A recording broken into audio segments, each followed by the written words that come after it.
You know, most folks dream of expanding their ranch, adding a few acres here, a new pasture there. I just never thought I'd be doing it by acquiring the very homeowners association that tried to kick me off my own land. Sounds absolutely bonkers, right? Like something out of a fever dream. Well, buckle up, buttercups, because you're about to hear exactly how one power-tripping HOA president and her board of nodding dogs pushed a quiet, peace-loving rancher a little too far. Drop a comment. Let me know where you're watching from tonight. Because this story, this particular saga of suburban warfare, it's one for the books. It involves spreadsheets, county records, a whole lot of sleepless nights, and ultimately, a rather satisfying shift in the local power dynamic. I'm talking about my family's ranch, the Bar M, a place that's been in our blood for 3 generations. Long before the first pretentious portico of Whispering Pines Estates ever broke ground on what used to be Old Man Hemlock's back 40. My granddad carved this place out of grit and determination, and my father expanded it with sweat and savvy. I inherited not just the land but the legacy, the quiet rhythm of seasons, the responsibility of stewardship. It's more than just property, it's my heart, my history. I'm an agricultural engineer by trade, spent a good decade designing sustainable farming systems across the country before I came home to take over the Bar M full-time. So, I understand land, I understand infrastructure, and I definitely understand boundaries, both literal and figurative. The trouble started subtly, as these things often do. Whispering Pines Estates had sprung up about 5 years prior, a cluster of beige boxes with matching mailboxes, all crammed together on a parcel bordering my eastern fence line. We'd coexisted mostly. I'd wave if I saw someone out walking their designer poodle. They'd mostly ignore the distant lowing of my cattle or the occasional whiff of honest manure on the breeze. Live and let live, or so I thought. Then, about a year ago, a new HOA president was elected over there. Her name was Brenda Culpepper, a woman who seemed to have mistaken her minor administrative role for a feudal lordship. Brenda drove a gleaming, oversized white SUV, the kind that's never seen a speck of mud, and favored brightly colored pantsuits that seemed to scream, "I am in charge here." Her hair was a helmet of improbable blonde, and her smile never quite reached her eyes. The first communication was a polite, almost laughably formal letter delivered by certified mail, no less. It informed me that a certain ancient live oak, one that my grandfather had probably picnicked under and which stood a good 50 yards inside my property line, was obstructing the scenic vista for certain residents of Whispering Pines. They requested its removal. I chuckled, wrote a polite reply explaining that the tree was on my private property, was a cherished landmark, and frankly, had seniority over their entire development. I figured that would be the end of it. Oh, how naive I was. That letter was just the opening salvo in Brenda Culpepper's campaign to make my life a living hell. Next came complaints about the unpleasant agricultural odors. Then, a notice that my century-old barbed wire fence, the one delineating a boundary undisputed for longer than Brenda had likely been alive, was not up to community aesthetic standards and needed to be replaced with a more harmonious white vinyl picket fence, at my expense naturally. Each letter was more strident, more demanding, citing HOA bylaws that, as far as I could tell, were being invented on the fly and had absolutely zero jurisdiction over the Bar M. I started to get the feeling this wasn't just about a tree or a fence. This was about something bigger. A quiet chat with one of my older ranch hands, a fellow named Earl who'd seen it all, confirmed my unease. He'd overheard some chatter at the feed store. "That new HOA lady, Brenda," he'd said, spitting a stream of tobacco juice. "She's been telling folks her 5-year plan includes beautifying the western approach to their estate. And guess what sits on their western approach, boss? My ranch. My home." It seemed Brenda Culpepper didn't just want a better view, she wanted my land. And the sheer audacity of it, the unmitigated gall, lit a slow fire in my gut. This wasn't just a nuisance, this was a threat to everything I held dear. My initial attempts at reasoned discussion were met with a condescending smirk from Brenda and blank stares from her board members during a brief, disastrous attempt at a neighborly chat she'd summoned me to at their little community clubhouse. "Mr. Morgan?" she'd said, her voice dripping with false sweetness. We simply want to ensure Whispering Pines remains a premier residential experience. Surely you can understand that your rustic operations somewhat detract from that. Rustic? My family had been working this land, contributing to the local economy, being good stewards of the environment, long before her premier residential experience was even a blueprint. The gloves, I realized, were off. This woman, this HOA, had declared war.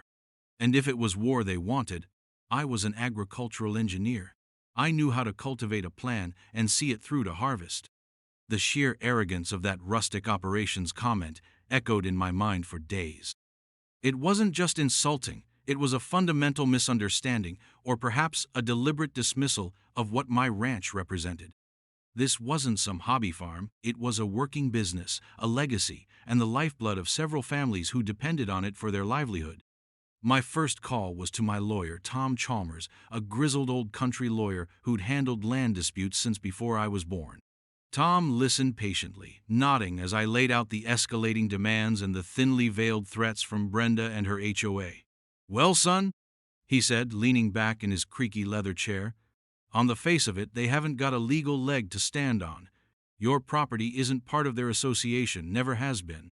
Their bylaws are about as relevant to you as the rules of a Tiddlywinks club in Timbuktu." That was reassuring, but Tom was quick to add a caveat. "However," he continued, tapping a pen on his desk, "that doesn't mean they can't make your life miserable. Nuisance suits, frivolous complaints to county agencies. People like this Brenda, they thrive on drama and control. They can tie you up in knots and bleed you dry with legal fees if you're not careful." He advised me to document everything, every letter, every interaction, every veiled threat. "Build a file, son, a thick one." And so I did. I became a meticulous archivist of Brenda Culpepper's escalating tyranny, but documentation alone felt passive. I needed to understand my enemy. I decided to do a deep dive into Whispering Pines Estates and its governing body. My engineering background had taught me the value of understanding systems, and an HOA is, at its core, a system, albeit often a dysfunctional one. I started by getting my hands on their covenants, conditions, and restrictions, the CCRs, and their bylaws. Reading through them was an exercise in deciphering bureaucratic gobbledygook mixed with astonishingly petty regulations. Everything from the precise shade of beige your house could be painted to the approved species of mailbox-adjacent shrubbery was dictated. It was a portrait of a micromanaged fiefdom, and Brenda was clearly its self-appointed queen. Next, I turned my attention to their financials. This was trickier. HOAs are often private entities, but sometimes, depending on their structure and state laws, certain records are accessible. I spent a few afternoons at the county records office, a place I was already familiar with from managing the ranch's deeds and water rights. I also had a quiet chat with a cousin of mine who was a forensic accountant. She gave me some pointers on what to look for, the telltale signs of mismanagement or irregularities. While I didn't immediately find a smoking gun in their finances, I did notice that their beautification fund seemed disproportionately large, and that Brenda had a lot of discretionary spending power. Interesting. My investigation into the board members was equally illuminating. Most of them seemed to be retirees, easily swayed, or simply disinterested in rocking the boat. A couple, however, seemed to be Brenda's close cronies, equally invested in the prestige of Whispering Pines. One board member, a quiet fellow named Arthur Jenkins, seemed perpetually uncomfortable in the board meeting minutes I managed to unofficially obtain through a disgruntled resident I'd cautiously befriended. This resident, a lady named Mrs. Gable, was an elderly widow who had initially been charmed by the idea of a managed community but was growing increasingly disillusioned with Brenda's iron-fisted rule and rising fees. She became an invaluable, albeit cautious, source of intel. She'd occasionally call, her voice a conspiratorial whisper, to update me on the latest HOA drama or a particularly egregious new rule Brenda was trying to push through. The real breakthrough, however, came when I started meticulously examining the property records for the entire Whispering Pines development. I pulled the original plat maps, the deeds, and any associated easements or land use agreements. I spent hours cross-referencing them with my own ranch's historical surveys. My granddad had been a stickler for precise boundaries, and I had inherited his detailed maps and notes. It was tedious work, comparing meets and bounds, checking survey markers, but my engineering training kicked in. I saw patterns, connections, and then I found it. An anomaly. A detail buried in the original developer's master plan for Whispering Pines. The developer, a company called Apex Holdings LLC, had apparently gone through some financial distress shortly after completing the main phase of Whispering Pines. They had sold off most of the individual lots, but they still held title to several key common areas: the little park, the clubhouse grounds, and most interestingly, a long, undeveloped strip of land that acted as a buffer between the last row of houses and my eastern fence line. This strip wasn't just any buffer. It was designated on some older plans as a future access easement, though it was currently just overgrown scrub. Critically, Apex Holdings LLC also still held the declarant rights for the HOA. These rights, often retained by the original developer, can include significant powers, like the ability to appoint board members, veto certain decisions, and even amend the CCRs under specific conditions. And Apex Holdings LLC, according to the latest public records, was barely solvent. They were behind on their property taxes for these remaining parcels. While all this research was happening, Brenda wasn't idle. The letters kept coming, each more aggressive than the last. There was a complaint about dust from my tractors during planting season. Dust that had been a normal part of agricultural life in this valley for over 100 years. Then came a truly bizarre one. A demand that I mitigate the noise pollution from my cattle, specifically their mooing. I half expected a request to fit them all with tiny bovine voice-dampening collars. They even tried to get the county involved, lodging a formal complaint with a zoning officer, a young man named Henderson. Thankfully, Henderson was a local boy who understood the difference between a working ranch and a suburban fantasy. He paid me a visit, listened to Brenda's representative, one of her more pugnacious board members, make their case about incompatible land use, then walked my fence line with me, looked at my pristine operation, and essentially told the HOA representative to go pound sand, albeit in more diplomatic terms. Mr. Morgan's ranch predates your development by nearly a century, Henderson had stated calmly. He's operating well within agricultural zoning regulations. I suggest you find a way to coexist. This small victory was heartening, but Brenda was like a particularly tenacious bulldog. She wasn't about to give up. The harassment just took on a more passive-aggressive tone. Suddenly, no trespassing signs facing my property appeared every 10 feet along their side of the fence line, as if my cows were planning a commando raid on their petunias. It was all so petty, so profoundly irritating. But with the information about Apex Holdings and their retained rights and undeveloped land, a new, audacious thought began to germinate in my mind. What if I could turn their own structure, their own rules, against them? What if the solution wasn't just to defend, but to go on the offensive in a way Brenda Culpepper could never anticipate?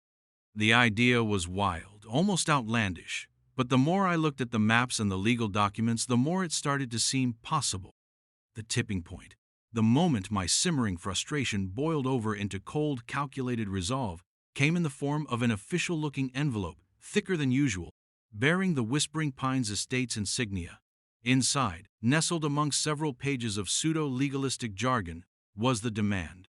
Not a request, not a suggestion, but a formal, unequivocal demand that I cease all commercial ranching operations within 500 feet of their nearest property line and, even more astonishingly, that I relinquish and convey a 20-acre strip of my eastern pasture to the Whispering Pines Homeowners Association for community green space and recreational development.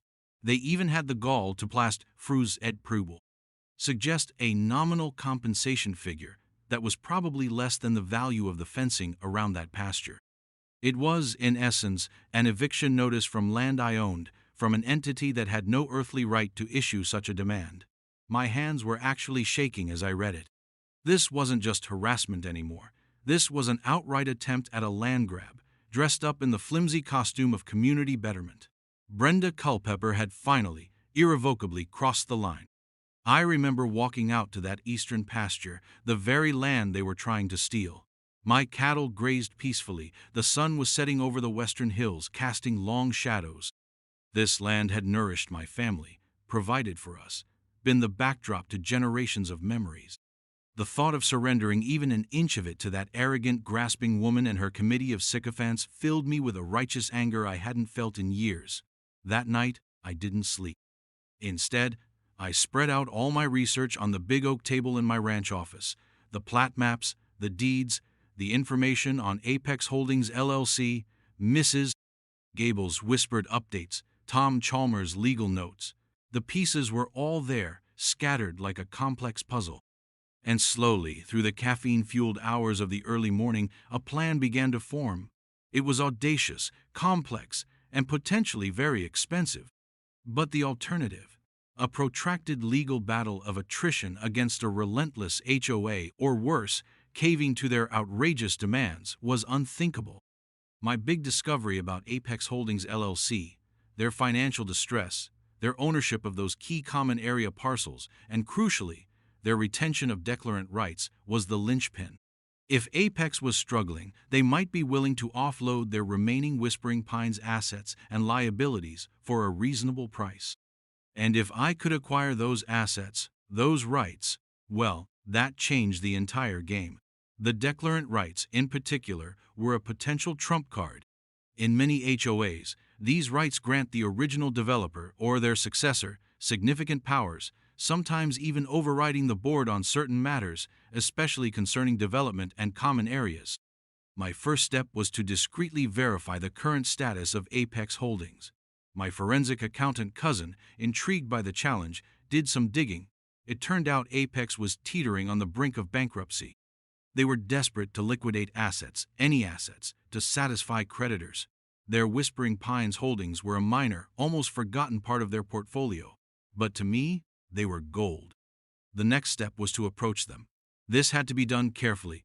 If Brenda got wind that I was sniffing around Apex, she might try to interfere, perhaps even make a counter-offer.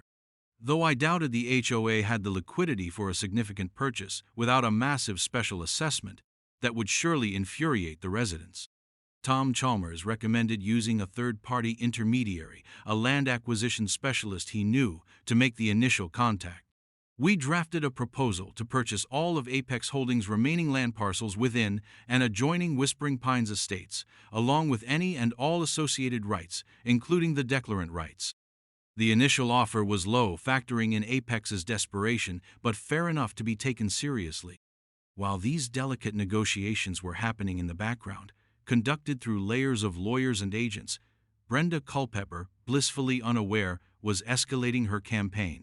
She'd somehow convinced a local, small-time newspaper reporter, hungry for any kind of controversy, to write a biased piece about the ongoing dispute between the embattled residents of Whispering Pines and the uncooperative rancher.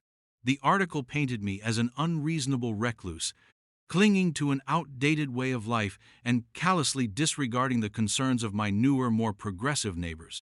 It featured quotes from Brenda about her vision for a harmonious and aesthetically pleasing community, with an implication that my ranch was the primary obstacle. My phone started ringing with calls from concerned friends and even distant relatives who'd seen the piece. It was infuriating, but I knew that reacting publicly would only play into Brenda's hands. I had to stay focused on the bigger picture. Mrs. Gable proved to be an unexpected asset during this period. She called one evening, her voice trembling slightly. "Mr. Morgan," she whispered, "Brenda's planning something big for the next HOA meeting.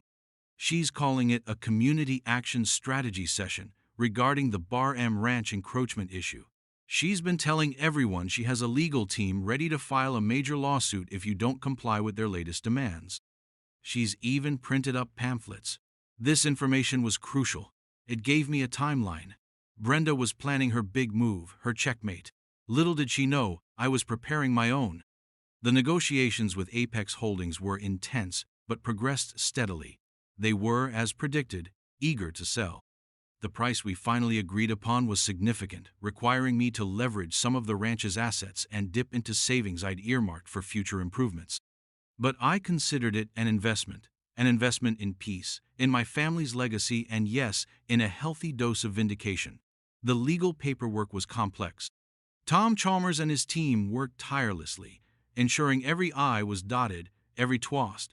We were acquiring not just land, but a powerful legal position. The transfer of the declarant rights was the most critical component. Finally, the day came. The deal with Apex Holdings LLC closed. I was now the owner of several key parcels within Whispering Pines Estates, including the strip of land bordering my ranch that Brenda so coveted for her community green space. More importantly, I was now the successor declarant for the Whispering Pines Homeowners Association. The power dynamic had shifted, seismically and silently. Brenda Culpepper had no idea. She was too busy preparing for her community action strategy session, sharpening her claws for what she believed would be her final victory over the stubborn rancher next door. I, on the other hand, was quietly reviewing the Whispering Pines CC rupees again, this time from a very different perspective, not as an outsider, but as the entity holding the ultimate authority. The Community Action Strategy session was scheduled for a Tuesday evening in the Whispering Pines Clubhouse, a modest building that Brenda treated like her personal Versailles. Mrs. Gable had given me the details. Attendance was strongly encouraged for all residents, and Brenda had hinted at a major announcement that would finally resolve the ranch problem. I could only imagine the self-important speech she was preparing. For a few days after the Apex deal closed, I laid low. I wanted Brenda to proceed with her plans, to walk right into the trap she didn't even know existed.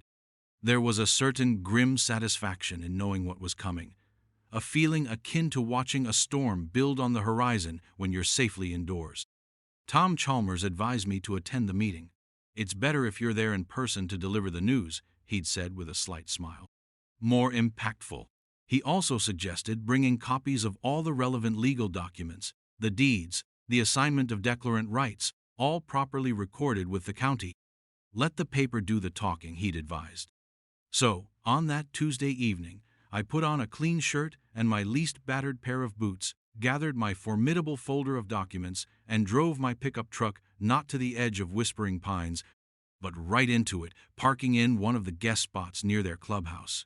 I could feel the eyes on me as I walked towards the entrance.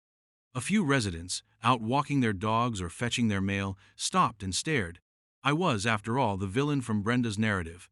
The clubhouse was buzzing. Brenda had outdone herself. There were platters of anemic-looking cookies, a thermos of weak coffee, and, as Mrs. Gable had warned, stacks of pamphlets titled, "Reclaiming Our Community, a Plan for Action Regarding the Bar M Nuisance."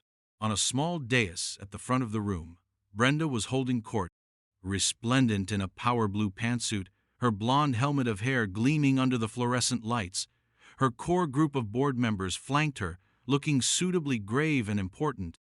She spotted me as I entered, and a flicker of something, surprise, then triumph, crossed her face. She probably thought I was there to beg, or perhaps to finally capitulate. I found a seat in the back, placing my thick folder on my lap. The meeting started with Brenda giving a long, rambling speech about community values, property appreciation, and the unacceptable burden placed upon the residents of Whispering Pines by my inconsiderate and outdated agricultural practices. She painted a picture of tranquil suburban life constantly under siege from the sights, sounds, and smells of my ranch. She spoke of children unable to play outside due to dust, a blatant exaggeration, and peaceful evenings shattered by the sound of a distant tractor, a sound I personally found rather soothing. Then came the major announcement. With a dramatic flourish, Brenda unveiled a large architectural rendering. It depicted my eastern pasture transformed into a park, complete with a gazebo, walking trails, and a playground. "This," she declared, her voice ringing with conviction, "is our vision for the future, a beautiful green space for all Whispering Pines residents to enjoy.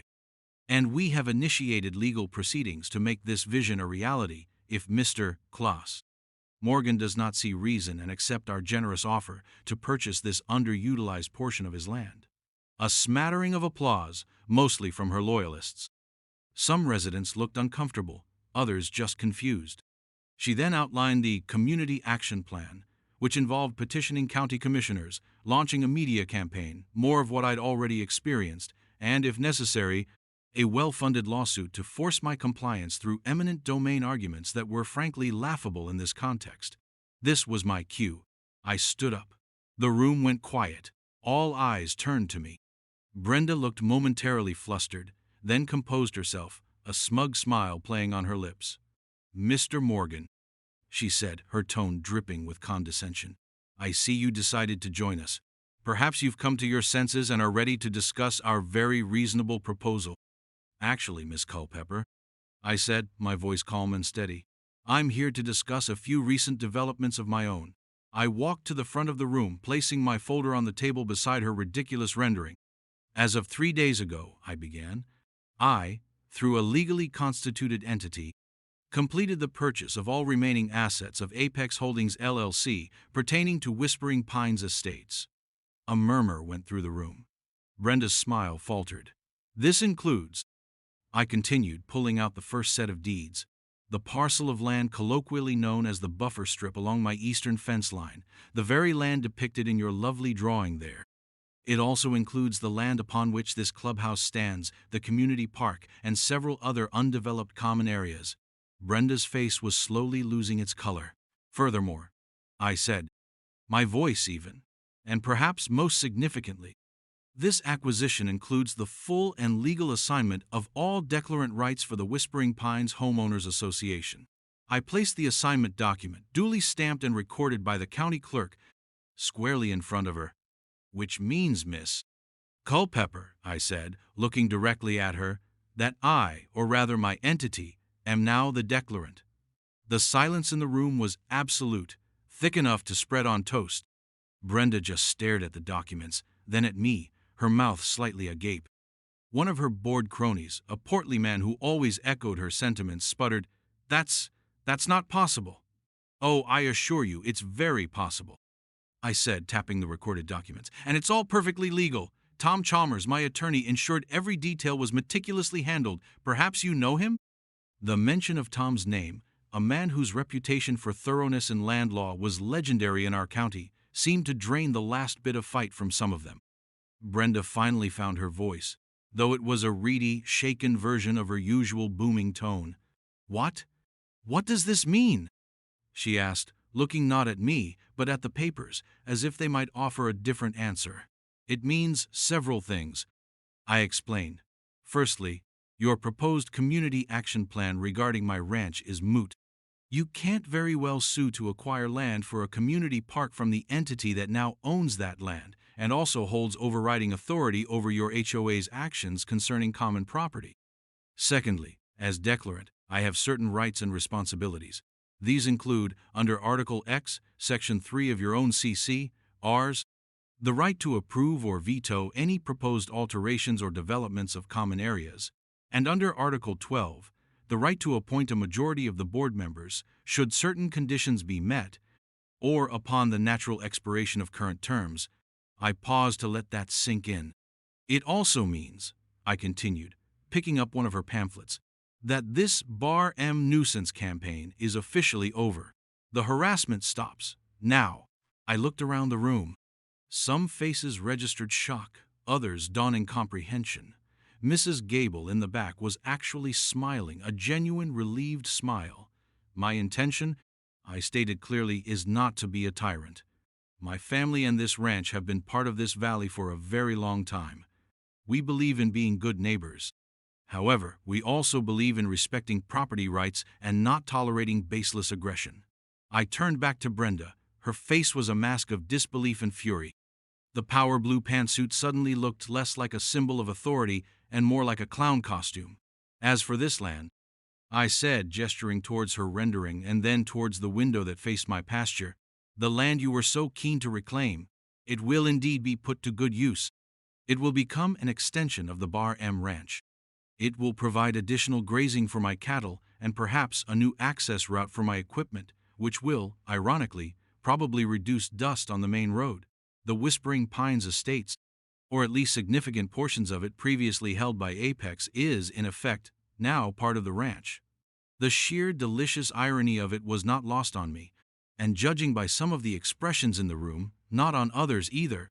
The hunter had not just become the hunted, the hunter had bought the whole damn forest. Brenda Culpepper did not take her dethronement gracefully. For a moment, I thought she might actually lunge across the table. Her face went from pale to a blotchy, furious red.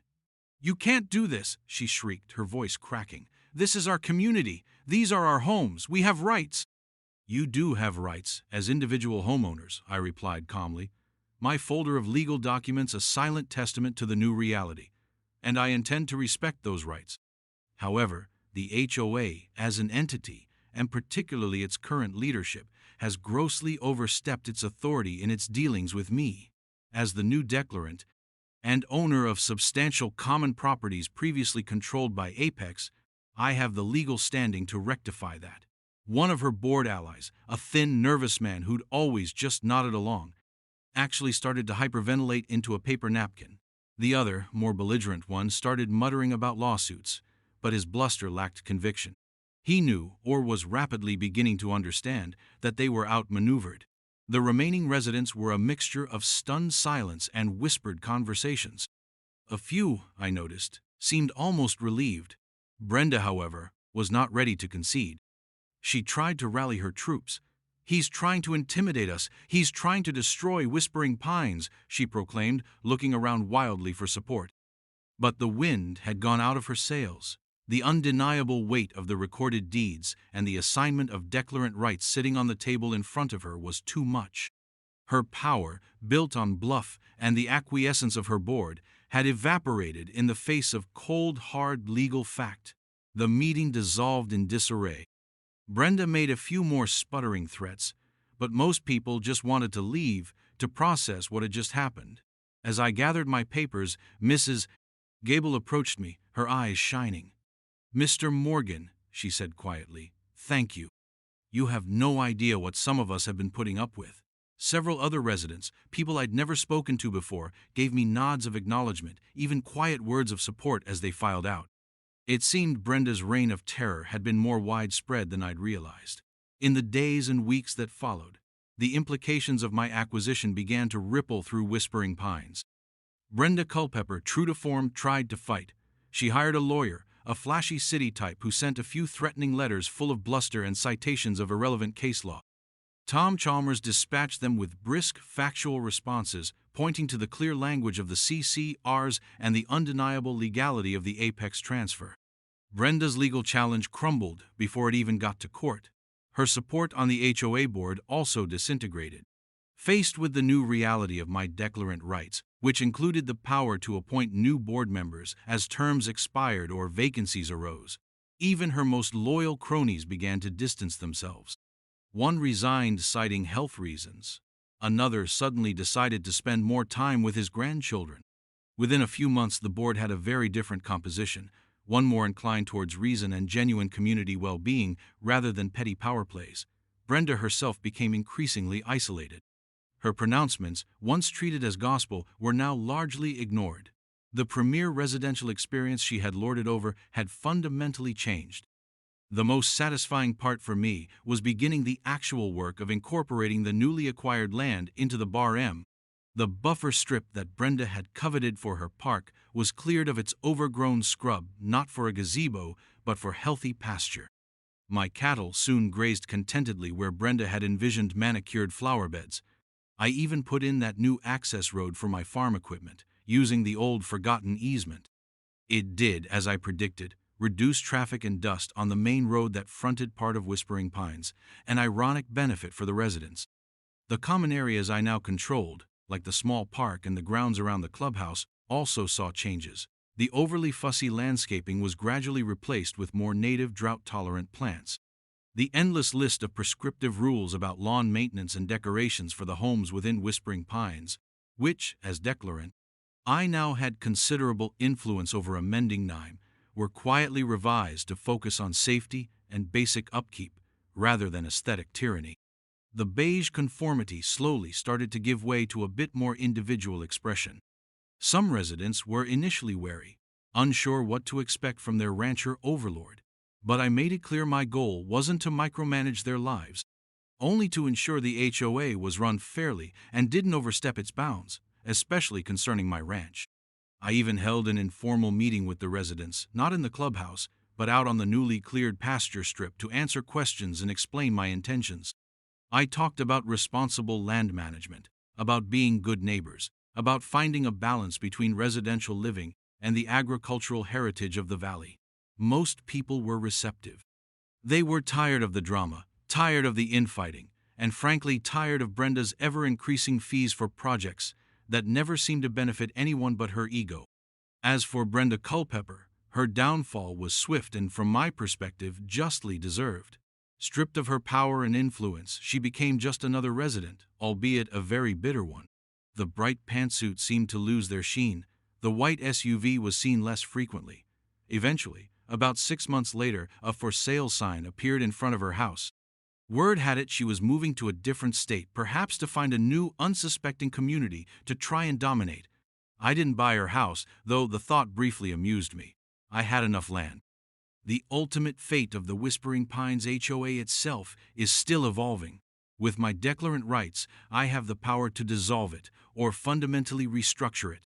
For now, it operates under a new, more reasonable board, with significantly streamlined and less intrusive rules. The focus is on essential services, not on dictating taste. My legal fees for the Apex acquisition and the subsequent minor skirmishes with Brenda's lawyer were substantial, but as I look out over my expanded eastern pasture, watching my cattle graze on land that was once the subject of so much contention, I consider it money well spent. It wasn't just about acquiring land. It was about protecting my legacy, my peace of mind, and standing up to a bully. The story became something of a local legend. The rancher who bought the HOA. It had a certain ring to it. Other folks in the county who'd had their own run-ins with overzealous HOAs would sometimes call for advice or just to share a laugh. Looking back, it was a stressful, consuming ordeal. But it taught me a lot about the importance of knowing your rights, the value of meticulous research, and the surprising places you can find leverage if you look hard enough. Brenda Culpepper thought she could use the petty power of her little association to intimidate and dispossess me. She fundamentally underestimated my connection to my land and my resolve to protect it. She wanted my ranch to be a footnote to her grand vision of Whispering Pines. Instead, Whispering Pines, or at least a good chunk of its foundational structure, became a new chapter in the story of the Bar M Ranch. So, that's how you deal with a power-tripping HOA that demands you move out. You don't just fight them, you buy their whole neighborhood and make it part of your ranch. It was a wild ride, and certainly not a strategy I'd recommend for every situation, but in this case, it was the perfect and perfectly legal revenge. What do you think? Was it an extreme solution or a fitting end to Brenda's tyranny? Let me know in the comments. And hey, if you enjoyed this story, make sure to hit that like button and subscribe, because I've got a few more tales from the Bar M that you won't want to miss.